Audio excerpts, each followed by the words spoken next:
This is definitely why you shouldn't make a documentary about evil spirits. It's day 18 of 31 Days of Horror and we are watching the movie The Medium. This is another found footage type documentary horror film. We follow a camera crew in Thailand who follows a local shaman named Nim. She talks about her town and their belief in spirits and what it's like to be a shaman. It's filmed like your basic travel doc for the first 15 minutes of the film. But that's when they throw in the drama when Nim's niece Mink starts to act weird. As the movie goes on, we see that this is going to be the main story.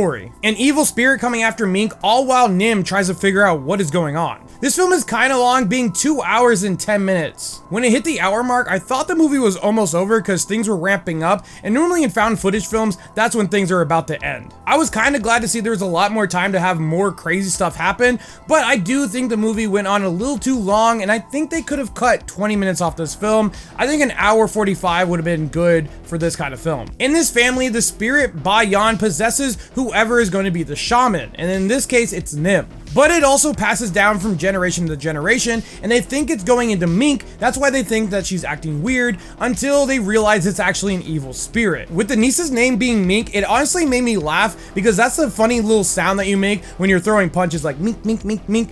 And to be honest, her name started to get kind of annoying throughout the film because they say her name near the end of the film like way too many times. They're just like mink, mink, mink, mink, mink, mink. Also, this film is plagued with what so many found footage films do wrong. The cameramen, for the most part, are like flies on the wall or feel like they're virtually not even there. Like, sure, they interact with them a few times talking to them, but that's about it until the very end. What I mean by this is when things start to go bad, nothing ever happens to the cameramen up until the very end. Like, when stuff starts going bad that's going to affect their own personal lives, they never help in. They just start filming like, oh yeah, this is not going to affect me, and then they either end up dying or they get hurt, and it's like, dude, drop the camera and help the people that you're filming. This kind of stuff never made sense to me in any kind of found footage film, and only a few do it right. This film isn't really scary. They try to be freaky in some scenes, but it just comes more across as unsettling. There is one attempt at a jump scare, but I don't think it worked very well. This is around the time they started placing hidden cameras around the house, and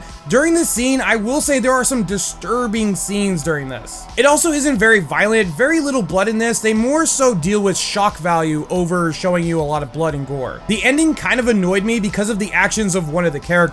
They do all this ramping up just to end like that. It kind of made me mad. I get everything doesn't have to have a happy ending, but still. I do think this movie was well made. I think the acting was good. I just think if they fixed that ending, this movie would have been a lot better in my opinion. On a scare meter, I give this like a 2 or a 3. On a blood meter, this gets about a 3 or a 4. This is why I give The Medium a 7 out of 10. If you guys like this review, hit that like button. If you guys want to see more, hit that follow button. And as always, thanks for watching.